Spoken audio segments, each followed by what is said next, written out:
हा, आणि काय बोलणार हो तुम्ही? खोटं बोलण्याशिवाय माझ्याकडे कुठला पर्यायच नव्हता.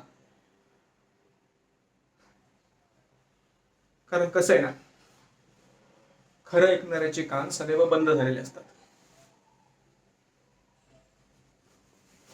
आणि जोवर खरं त्याच्या कानापर्यंत पोहोचतं तो मेलेला असतो. मीही सत्याची साथ दिली होती. काय मिळालं मला? बदनामी, लाचारी. अरे प्रत्येकाने नकार दिलाय मला, प्रत्येकाने.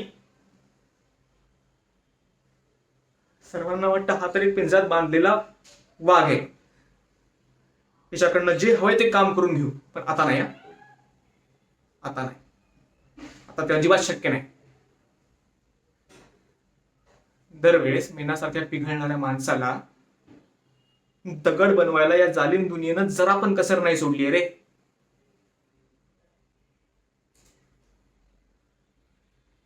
पण आता आता मी एका मोकळ्या वाघासारखा फिरतोय. मला काहीच फरक पडत नाही कोण माझ्याबद्दल काय विचार करतं, काय बोलतं. जरा पण नाही. हॅट. ही दुनिया अशीच आहे भाऊ. इथे खरं बोलणाऱ्याला शिव्या मिळतात आणि खोटं बोलणाऱ्याला टाळ्या.